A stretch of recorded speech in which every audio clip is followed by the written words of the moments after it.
आपादमौलिपर्यन्तं गुरूणाम् आकृतिं स्मरेत् तेन विघ्नाः प्रणश्यन्ति सिद्ध्यन्ति च मनोरथाः लक्ष्मीपतेः पदाम्बोजयुगं नत्वा गुरोरपि प्रमाणचन्द्रिकां कुर्मो बालानां बोधसिद्धये ಉಪಾಧಿಹಿ ಚತುರ್ವಿಧಃ ಅಂತ ನಾವು ನೋಡಿದ್ದೀವಿ. ಕೇವಲ ಸಾಧ್ಯ ವ್ಯಾಪಕ, ಪಕ್ಷಧರ್ಮ ಅವಚ್ಛಿನ್ನ ಸಾಧ್ಯ ವ್ಯಾಪಕ ಅಂತ ಎರಡು ನೋಡಿದ್ದೀವಿ. ಮೂರನೆಯದು ಸಾಧನ ಧರ್ಮ ಅವಚ್ಛಿನ್ನ ಸಾಧ್ಯ ವ್ಯಾಪಕ ಹಾಗೆ ಅಂತ. ಸಾಧ್ಯ ಸಾಧನ ಸಾಧನ ಅಂದ್ರೆ ಹೇತು ಅಂತ ಅರ್ಥ. ಆ ಸಾಧನ ಧರ್ಮ ಅವಚ್ಛಿನ್ನವಾಗಿ ಮತ್ತು ಸಾಧ್ಯ ವ್ಯಾಪಕ, ಸಾಧ್ಯದ ಜೊತೆಗೆ ಸಂಬಂಧ ಪಡೆದಿರೋದು ಅಂತ ಅರ್ಥ. ಅದಕ್ಕೆ ಉದಾಹರಣೆ ಗರ್ಭಸ್ಥಃ ಶ್ಯಾಮಃ ಭವಿತುಂ ಅರ್ಹತಿ ಮೈತ್ರೀತನಯತ್ವಾತ್ ಅಂತ. ನೋಡಿ, ಗರ್ಭದಲ್ಲಿ ಇರುವ ಒಂದು ಶಿಶು ಅದೇನಾಗಿರ್ಬೋದು, ಕಪ್ಪಾಗಿರ್ಬೋದು. ಶ್ಯಾಮ ಅಂದ್ರೆ ಕಪ್ಪು, ಕಪ್ಪಾಗಿರ್ಲಿಕ್ಕೆ ಸಾಧ್ಯತೆ ಹಾಗೆ ಅಂತ. ಶ್ಯಾಮಃ ಭವಿತುಂ ಅರ್ಹತಿ, ಅದು ಕಪ್ಪಾಗಿರುತ್ತದೆ. ಯಾಕೆ? ಮೈತ್ರೀತನಯತ್ವಾತ್, ಮೈತ್ರಿ ಅಂತ ಅವರು ತಾಯಿ ಹೆಸರು ಮೈತ್ರಿ. ಅದರಿಂದ ಗರ್ಭದಲ್ಲಿ ಇರುವ ಶಿಶು ಕಪ್ಪಾಗಿರುತ್ತದೆ. ಯಾಕೆ? ಮೈತ್ರಿಯ ಮಗಳಾದ್ದರಿಂದ. ಕೂಡ್ತದ ಏನಾದ್ರು? ಮೈತ್ರಿಯಲ್ಲೂ ಕಪ್ಪಗಿದ್ದಾಳೆ, ಆದ್ದರಿಂದ ಮಗಳು ಅಥವಾ ಮಗು ಕಪ್ಪಗಿರುವ ಸಾಧ್ಯತೆಗಳಿದೆ ಅಂತ. ಅದು ಕಪ್ಪಗಿದ್ದಾರೆ ಅಂತ ಏನಿಲ್ಲ, ಹೇಳಿಲ್ಲ. ಮೈತ್ರಿ ಕಪ್ಪೋ ಬಿಳುಪೋ ಅದು ಹೇಳಿಲ್ಲ. ಮೈತ್ರಿಯ ಮಗಳು ಕನೆಕ್ಷನ್ ಬರುತ್ತೆ. ಅದೇ ತೊಂದರೆ. ಮೈತ್ರೀತನಯತ್ವ, ಮೈತ್ರಿಯ ಮಗು ಆದ್ದರಿಂದ ಕಪ್ಪಾಗಿರುತ್ತದೆ, ಗರ್ಭದಲ್ಲಿರುವ ಮಗು ಕಪ್ಪಾಗಿರುತ್ತದೆ. ಹಾಗೆ ಅಂದ್ರೆ ಹೇಳಿಕ್ ಬರೋದಿಲ್ಲ. ಇತ್ಯತ್ರ ಮೈತ್ರೀತನಯತ್ವ ಅವಚ್ಛಿನ್ನ. ನೋಡಿ, ಇಲ್ಲಿ ಮೈತ್ರೀತನಯತ್ವ ಅವಚ್ಛಿನ್ನ, ಮೈತ್ರೀತನಯತ್ವ ಎನ್ನುವ ಧರ್ಮದಿಂದ ಕೂಡಿ ಅವಚ್ಛಿನ್ನ ಶ್ಯಾಮತ್ವ ವ್ಯಾಪಕಂ ಯಾವುದಾಗಿದೆ? ಹಾಗೆಂದರೆ ಶಾಖಪಾಕಜತ್ವಂ ಅದು ಉಪಾಧಿ. ಶಾಖಪಾಕಜ ಅಂದ್ರೆ ತರಕಾರಿ, ಅಡಿಗೆ ಇತ್ಯಾದಿಗಳು. ಅದು ಇರುತ್ತದಂತೆ. ಕೆಲವು ತರಕಾರಿಗಳನ್ನು ತಿಂದ್ರೆ ಹುಟ್ಟುವ ಮಗು ಕಪ್ಪಾಗಿರುತ್ತದೆ. ಆ ತರ ಇದೆ. ಕೆಲವು ಅಡಿಗೆಗಳು, ಕೆಲವು ತರಕಾರಿಗಳು ಅದನ್ನ ತೆಗೆದುಕೊಂಡ್ರೆ ಗರ್ಭಿಣಿ ಸ್ತ್ರೀಯರು ಮಗು ಕಪ್ಪಾಗ್ತದೆ ಹಾಗೆ ಅಂತ ಹೇಳ್ತಾರೆ. ಸೊ ಅದರಿಂದ ಅದು ಉಪಾಧಿ. ಅದರಿಂದ ಮಗು ಕಪ್ಪಾಗಿ ಹುಟ್ಟೋದಕ್ಕೆ ಮೈತ್ರೀತನಯತ್ವ ಎಂಬ ಅದು ಉಪಾಧಿ ಅಲ್ಲ. ಶಾಖಪಾಕಜತ್ವ ಎನ್ನುವುದು ಅದು ಅದು ಅದರಿಂದ ಅದು ಉಪಾಧಿ ಅಂತ. ನೋಡಿ, ಇದು ಹೇತುವಿಗೂ ಸಾಧ್ಯಕ್ಕೂ ಇದ್ದ ಲಿಂಕ್ ಅನ್ನ ತುಂಡು ಮಾಡುತ್ತದೆ. ತುಂಡು ಮಾಡಿ ಒಂದು ಹೊಸ ನಿಯಮವನ್ನ ಹೇಳ್ತಾ ಇದೆ.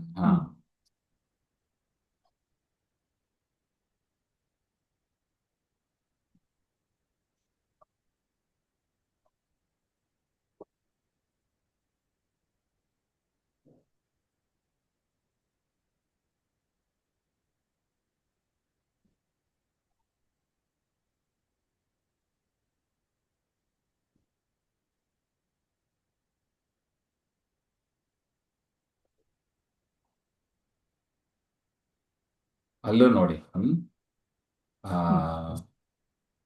ಅತ್ರಾಪಿ ಶಾಖಪಾಕಚತ್ವಸ್ಯ ಕೇವಲ ಸಾಧ್ಯ ವ್ಯಾಪಕತ್ವ ನಾಸ್ತಿ.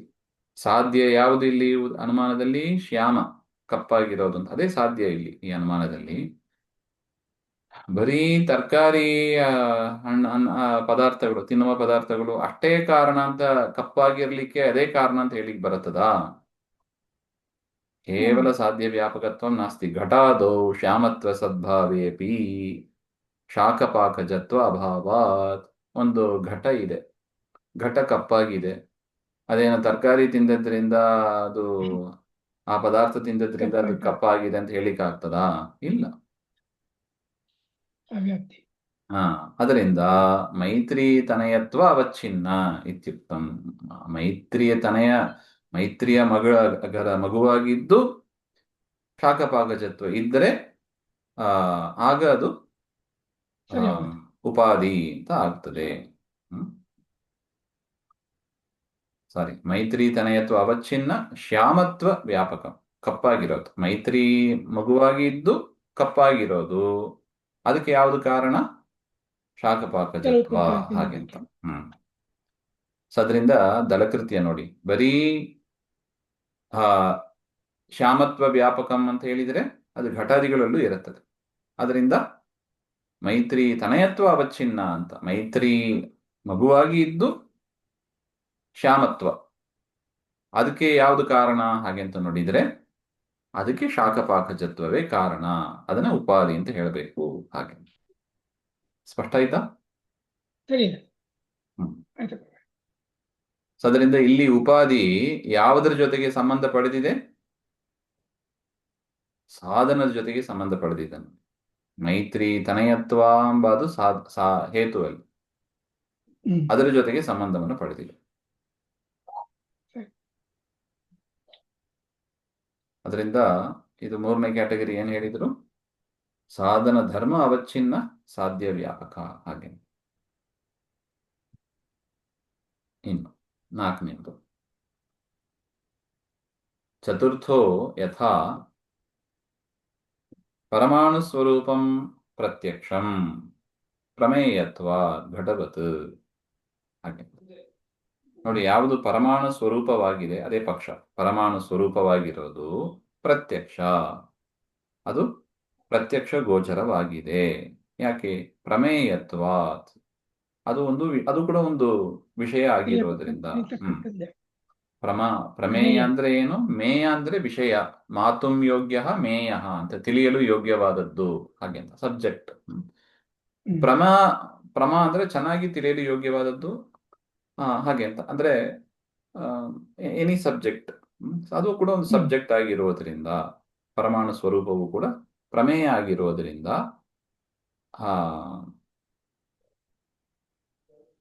ಸಾರಿ ಪರಮಾಣು ಸ್ವರೂಪ ಅದು ಪ್ರತ್ಯಕ್ಷದಿಂದ ತಿಳಿಯಲು ಯೋಗ್ಯವಾದದ್ದು. ಯಾಕೆ? ಪ್ರಮೇಯವಾದದ್ರಿಂದ. ಅದಕ್ಕೆ ಕೊಡುವ ಉದಾಹರಣೆ ಅಂದ್ರೆ ಸಪಕ್ಷ ಘಟವತ್. ಹಾಗಂತ, ಘಟದಂತೆ. ಘಟ ಅದು ಒಂದು ಪ್ರಮೇಯ, ಅದನ್ನು ನಾವು ತಿಳ್ಕೊಳ್ಳಿಕ್ಕೆ ಸಾಧ್ಯ ಪ್ರತ್ಯಕ್ಷದಿಂದ. ಹೇಗೋ ಅದೇ ತರ ಪರಮಾಣು ಸ್ವರೂಪವು ಕೂಡ ಪ್ರತ್ಯಕ್ಷವಾಗಿ ತಿಳಿಯಲಿಕ್ಕೆ ಸಾಧ್ಯ. ಹಾಗೆ ಇದು ಸರಿನಾ? ಇದು ಪರಮಾಣು ಸ್ವರೂಪ ಕಣ್ಣಿಗೆ ಕಾಣಲ್ಲ ಅದು. ಆದ್ರೆ ನೋಡಿ, ಅನುಮಾನ ಕರೆಕ್ಟ್ ಅನಿಸ್ತದೆ. ಪರಮಾಣು ಸ್ವರೂಪ ಪ್ರತ್ಯಕ್ಷ ಪ್ರಮೇಯತ್ವ, ಅದು ಕೂಡ ಪ್ರಮೇಯ ಆಗಿರೋದ್ರಿಂದ ಘಟವತ್. ಒಂದು ಕಂಡೀಷನ್ ಅಷ್ಟೇ. ಹಾಗೆಂತ ಹೇಳಿ. ಪ್ರಮೇಯತ್ವ ತುಂಬಾ ಅದ ಪ್ರಮೇಯ. ಅದರಿಂದ ವ್ಯಾಪ್ತಿ ಏನು? ಯತ್ರ ಪ್ರಮೇಯತ್ವಂ ತತ್ರ ಪ್ರತ್ಯಕ್ಷತ್ವಂ ಅಂತ ವ್ಯಾಪ್ತಿ ಹೇಳಿದಂಗ ಆಯ್ತದು. ಆ ವ್ಯಾಪ್ತಿನೇ ಸರಿ ಇಲ್ಲ ನೋಡಿ, ಅದು ಸರಿ ಇಲ್ಲ. ಮತ್ತೆ ಏನು ದೋಷ ಇದರಲ್ಲಿ ಅಂದ್ರೆ ಉಪಾಧಿ ದೋಷ ಇದೆ. ಏನು ಉಪಾಧಿ ಯಾವುದು? ಹಾಗೆಂದ್ರೆ ಬಹಿರ್ದ್ರವ್ಯತ್ವ ಅವಚ್ಛಿನ್ನ ಪ್ರತ್ಯಕ್ಷತ್ವ ವ್ಯಾಪಕಂ ಉದ್ಭೂತ ರೂಪವತ್ವಂ. ಹಾಗೆ ಸೊ ಇದು ಇಲ್ಲಿಗೆ ಉಪಾಧಿ. ಹಾಗೆ ಅಂತ ನೋಡಿ, ಇಲ್ಲೂ ಕೂಡ ಎರಡು ಪದ ಇದೆ. ಬಹಿರ್ದ್ರವ್ಯತ್ವ ಅವಚ್ಛಿನ್ನ ಅಂದ್ರೆ ಅದು ಹೊರಗಿನ ಪದಾರ್ಥವಾಗಿ ಇರಬೇಕು, ಬಹಿರ್ದ್ರವ್ಯತ್ವ. ಮತ್ತು ಪ್ರತ್ಯಕ್ಷತ್ವ ವ್ಯಾಪಕ, ಪ್ರತ್ಯಕ್ಷದ ಜೊತೆಗೆ ಸಂಬಂಧವನ್ನು ಪಡೆದಿರುವ ಉದ್ಭೂತ ರೂಪವತ್ವ ಇರಬೇಕು, ಒಂದು ಶೇಪ್ ಇತ್ಯಾದಿಗಳು ಇರಬೇಕು. ಹಾಗೆ ಅದು ಹೇಗಿರಬೇಕು? ಪ್ರತ್ಯಕ್ಷತ್ವ ವ್ಯಾಪಕವಾದ ಉದ್ಭೂತ ರೂಪ. ಯದ್ಯಪಿ ಪರಮಾಣುವಿನಲ್ಲೂ ಕೂಡ ಅದು ಕೂಡ ಒಂದು ಮೈಕ್ರೋಸ್ಕೋಪ್ ಇಟ್ಟುಕೊಂಡ್ರೆ ಕಾಣ್ತದೆ ಬೇಕಾದ್ರೆ, ಆದ್ರೆ ಪ್ರತ್ಯಕ್ಷತ್ವ ವ್ಯಾಪಕವಾದ ಉದ್ಭೂತ ರೂಪವತ್ವ ಅಲ್ಲಿಲ್ಲ. ಮೈಕ್ರೋಸ್ಕೋಪ್ ಉದ್ಭೂತವಾದದ್ದು ಬೇಕಾದ್ರೆ ವ್ಯಾಪಕವಾದದ್ದು ಬೇಕಾದ್ರೆ ಹೇಳ್ಬೋದು, ಉದ್ಭೂತ ರೂಪವತ್ವ ಇದನ್ನು ಬೇಕಾದ್ರೆ ಹೇಳ್ಬೋದು. ಆದ್ರೆ ಪ್ರತ್ಯಕ್ಷತ್ವಕ್ಕೆ ವ್ಯಾಪಕವಾದ, ಕಣ್ಣಿಗೆ ಅಥವಾ ಸ್ಪರ್ಶಕ್ಕೆ ವ್ಯಾಪಕವಾದ ಉದ್ಭೂತ ರೂಪವತ್ವ ಜ್ಞಾನೇಂದ್ರಿಯಗಳಿಗೆ ಸಿಗಬೇಕು. ಆ ತರ ಇದ್ರೆ ಬೇಕಾದ್ರೆ ನಾವು ಅದನ್ನ ಪ್ರತ್ಯಕ್ಷ ಅಂತ ಹೇಳ್ಬೋದು. ತುಂಬಾ ಇಂಪಾರ್ಟೆಂಟ್ ಆ ಪದ, ಪ್ರತ್ಯಕ್ಷತ್ವ ವ್ಯಾಪಕಂ ಉದ್ಭೂತ ರೂಪವತ್ವಂ. ಹಾಗೆ ಅಂತ ರೂಪ ಅಲ್ಲಿ ಇದೆಯಾ? ಇಲ್ಲ. ಅದರಿಂದ ಅದು ಪ್ರತ್ಯಕ್ಷ ಅಂತ ಹೇಳಲಿಕ್ಕೆ ಬರೋದಿಲ್ಲ. ನೋಡಿ, ಇಲ್ಲಿ ನಾಲ್ಕನೇ ಕ್ಯಾಟಗರಿ ಯಾವುದು ಅಂದ್ರೆ ಉದಾಸೀನ ಧರ್ಮ ಅವಚ್ಛಿನ್ನ ಅಂತ ಹೇಳ್ತಾ ಇದ್ದಾರೆ. ನಾಲ್ಕನೇ ಕ್ಯಾಟಗರಿ ಅದೇ ಉದಾಸೀನ ಧರ್ಮ ಅವಚ್ಛಿನ್ನ ಸಾಧ್ಯ ವ್ಯಾಪಕ ಹಾಗೆ ಅಂತ 4ನೇ ಕ್ಯಾಟಗರಿ. ನೋಡಿ, ಇಲ್ಲಿ ಪಕ್ಷಧರ್ಮವೂ ಅಲ್ಲ, ಸಾಧನ ಧರ್ಮವೂ ಅಲ್ಲ. ಯಾವುದು? ಬಹಿರ್ದ್ರವ್ಯತ್ವ ಎನ್ನುವುದು. ಅಂದ್ರೆ ಹೊರಗಿನ ಪದಾರ್ಥವಾಗಿ ಇರಬೇಕು ಹಾಗಂಬುದು. ಅದು ಪಕ್ಷಕ್ಕೂ ಪಕ್ಷಧರ್ಮವೂ ಇಲ್ಲ. ಹಂಗೆ ಪಕ್ಷಧರ್ಮ ಆಗಿದ್ರೆ ಅದು 2ನೇ ಕ್ಯಾಟಗರಿಯಲ್ಲಿ ಸೇರಿಸಬಹುದು. ಹೌದು. ಸಾಧನ ಧರ್ಮವೂ ಅಲ್ಲ. ಸಾಧನ ಧರ್ಮವಾಗಿದ್ರೆ 3ನೇ ಕ್ಯಾಟಗರಿಯಲ್ಲಿ ಸೇರಿಸಬಹುದಾಗಿತ್ತು. ಅದು ಯಾವುದೂ ಇಲ್ಲ. ಅದು ಬಹಿರ್ದ್ರವ್ಯತ್ವ ಪಕ್ಷಧರ್ಮ ತಾನೂ ಇಲ್ಲ, ಅದು ಸಾಧನ ಧರ್ಮವೂ ಇಲ್ಲ. ಅದರಿಂದ 4ನೇ ಕ್ಯಾಟಗರಿ. ಅದಕ್ಕೆ ಉದಾಸೀನ ಧರ್ಮ ಅಂತ ಹೆಸರಿಟ್ಟು. ಅಂದ್ರೆ ಉದಾಸೀನ ಅಂದ್ರೆ ಬೇರೆ ಒಂದು ಧರ್ಮ ಅಂತ ಅರ್ಥ. ಈ ಅನುಮಾನಕ್ಕೆ ಸಂಬಂಧ ಪಡದೇ ಇರುವ ಬೇರೆ ಒಂದು ಧರ್ಮ ಅಂತ ಧರ್ಮದಿಂದ ಕೂಡಿದ್ದಾಗಿ ಉಪಾಧಿ ಇದೆ ಹಾಗೆ. ಬಹಿರ್ದ್ರವ್ಯತ್ವ ಅವಚ್ಛಿನ್ನ ಪ್ರತ್ಯಕ್ಷ ವ್ಯಾಪಕತ್ವ ಉದ್ಭೂತ ರೂಪವತ್ವಂ ಹಾಗೆ. ಅಸ್ಯ ನೋಡಿ, ಅದನ್ನೇ ಬರೀತಾರೆ ನೋಡಿ. ಅಸ್ಯ ಪಕ್ಷಧರ್ಮತ್ವ ಅಭಾವಾತ್. ನೋಡಿ, ಈ ಬಹಿರ್ದ್ರವ್ಯತ್ವ ಅದು ಪಕ್ಷಧರ್ಮದ ಅಭಾವವೂ ಆಗಿದೆ. ಸಾಧನತ್ವ ಅಭಾವಾಚ. ಸಾಧನ ಧರ್ಮವೂ ಅಲ್ಲ, ಪಕ್ಷಧರ್ಮವೂ ಅಲ್ಲ. ಪಕ್ಷಧರ್ಮ ಅಂದ್ರೆ ಏನು? ಪಕ್ಷದ ಧರ್ಮವೂ ಅಲ್ಲ, ಸಾಧನದ ಧರ್ಮವೂ ಅಲ್ಲ. ಹಾಗೆ ಪಕ್ಷಧರ್ಮವಾಗಿದ್ರೆ 2ನೇ ಕ್ಯಾಟಗರಿ, ಸಾಧನ ಧರ್ಮವಾಗಿದ್ರೆ 3ನೇ ಕ್ಯಾಟಗರಿಯಲ್ಲಿ ಸೇರಿಸಬಹುದು. ಎರಡೂ ಇಲ್ಲ. ಅದರಿಂದ ಉದಾಸೀನ ಧರ್ಮ ಅಂತ ಆ ಅನುಮಾನಕ್ಕೆ ಸಂಬಂಧ ಪಡದೇ ಇರುವ ಬೇರೆ ಒಂದು ಧರ್ಮ ಅಂತ ಇಟ್ಟು ಅದನ್ನ 4ನೇ ಕ್ಯಾಟಗರಿ ಅಂತ ಮಾಡಿದ್ದಾರೆ.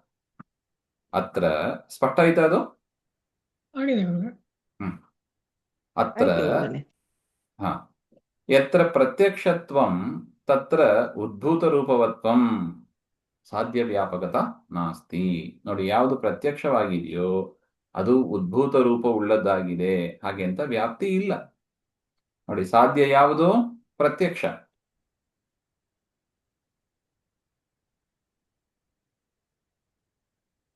ಗುಣಾದೌ ವ್ಯಭಿಚಾರಾತ್. ನೋಡಿ, ಮತ್ತೆ ಬಟ್ಟೆ ಬಟ್ಟೆ ಅದೊಂದು ದ್ರವ್ಯ, ಬಟ್ಟೆಯ ಬಣ್ಣ ಅದೊಂದು ಗುಣ. ನೋಡಿ, ಅಲ್ಲಿ ಉದ್ಭೂತ ರೂಪವತ್ವ ಇದೆಯಾ? ಇಲ್ಲ. ಬಿಳಿ ಬಣ್ಣದಲ್ಲಿ ಉದ್ಭೂತ ರೂಪವತ್ವ ಇದೆಯಾ? ಬಟ್ಟೆಯಲ್ಲಿ ಇದೆ, ಆದರೆ ಬಣ್ಣದಲ್ಲಿ ಉದ್ಭೂತ ರೂಪವತ್ವ ಇಲ್ಲ. ಅದು ಬಟ್ಟೆಗೆ ಸೇರಿದ್ದದ. ಅದರಿಂದ ಬಹಿರ್ದ್ರವ್ಯತ್ವ ಅವಚ್ಛಿನ್ನಂ ಇತ್ಯುಕ್ತಂ. ಅದು ಬಹಿರ್ದ್ರವ್ಯವಾಗಿರ್ಬೇಕು. ಮತ್ತೆ ಅಂತರ್ದ್ರವ್ಯ ಹೇಳಿಕ್ ಬರೋದಿಲ್ಲ. ಆತ್ಮ ಅಂತ ನಾವು ಹಿಂದೆನೆ ನೋಡಿದ್ದೀವಿ. ಅದನ್ನು ಬರೀ ದ್ರವ್ಯತ್ವ ಅಂತ ಅಷ್ಟೇ ಹೇಳಿದ್ರೆ ಒಳಗೆ ಆತ್ಮ ಇದ್ದಾನೆ, ಅವನು ಕೂಡ ಪ್ರತ್ಯಕ್ಷ ಗೋಚರ ಆಗಿದ್ದಾನೆ. ಅದರಿಂದ ಅದು ಹೇಳಿಕ್ ಬರೋದಿಲ್ಲ. ಅದರಿಂದ ಬಹೀಂತ ಪದವನ್ನು ಕೂಡ ಸೇರಿಸಿ ಬಹಿರ್ದ್ರವ್ಯತ್ವ ಅವಚ್ಛಿನ್ನ ಇತ್ಯುಕ್ತಂ. ತಥಾಚ ಯತ್ರ ಬಹಿರ್ದ್ರವ್ಯತ್ವ ಅವಚ್ಛಿನ್ನ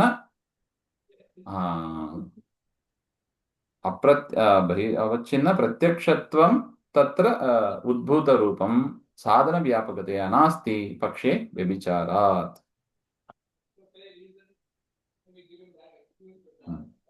ಯತ್ರ ಪ್ರಮೇಯತ್ವಂ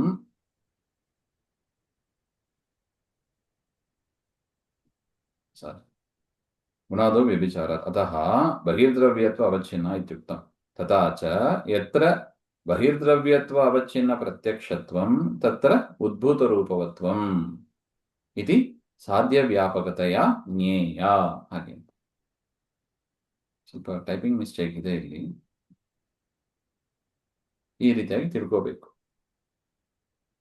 ಯತ್ರ ಪ್ರಮೇಯತ್ವಂ ತತ್ರ ಉದ್ಭೂತ ರೂಪವತ್ವಂ ಇದು ಸಾಧನ ವ್ಯಾಪಕತ ನಾಸ್ತಿ. ಎಲ್ಲಿ ಪ್ರಮೇಯ ನೋಡಿ, ಒಂದು ಉಪಾಧಿ ಆಗಬೇಕು ಅಂದ್ರೆ ಸಾಧ್ಯದ ಜೊತೆಗೆ ವ್ಯಾಪಕವಾಗಿ ಸಂಬಂಧವನ್ನು ಪಡೆದಿರಬೇಕು, ಸಾಧನದ ಜೊತೆಗೆ ಸಂಬಂಧ ಪಡೆದಿರಬಾರದು. ನೋಡಿ, ಅದನ್ನೇ ತೋರಿಸ್ತಾ ಇದ್ದಾರೆ. ಇಲ್ಲಿ ಉಪಾಧಿ ಯಾವುದು? ಉದ್ಭೂತ ರೂಪವತ್ವ ಹಾಗೆ ಅಂತ. ಯತ್ರ ಪ್ರಮೇಯತ್ವ, ಎಲ್ಲಿ ಪ್ರಮೇಯತ್ವ ಇದೆಯೋ ಅಲ್ಲಿ ಉದ್ಭೂತ ರೂಪವತ್ವ ಇಲ್ಲ. ಪ್ರಮೇಯತ್ವ ಎನ್ನುವುದು ಏನು? ಇಲ್ಲಿ ಸಾಧನ, ಅದು ಹೇತು.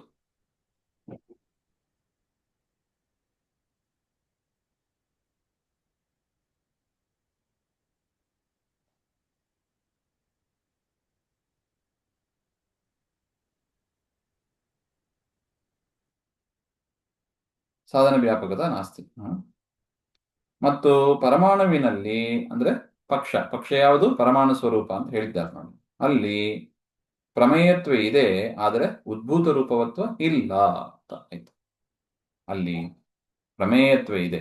ಅದ್ ನೋಡಿ, ಅದಕ್ಕೆ ನೋಡಿ, ಹೇತು ಇದ್ದು ಸಾಧ್ಯ ಇಲ್ಲದೆ ಹೋದರೆ ಅದನ್ನ ವ್ಯಭಿಚಾರ ಅಂತ ಕರೀತಾರೆ. ಪಕ್ಷೇ ವ್ಯಭಿಚಾರ.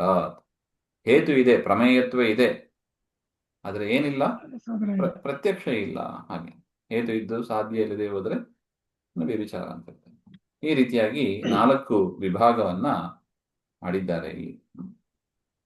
ಇನ್ನು ಉಪಾಧಿ ಲಕ್ಷಣೆ ಹಾಗೆ ಅಂತ ಇನ್ನು ಸ್ವಲ್ಪ ವಿಚಾರ ಇದೆ ಅದರದ್ದು, ಮತ್ತೆ ನೋಡೋಣ. ಶ್ರೀಮಧ್ವಾಂತರ್ಗತ ಶ್ರೀಕೃಷ್ಣ ಅರ್ಪಣಮಸ್ತು. ಶ್ರೀಹರೇ ನಮಃ.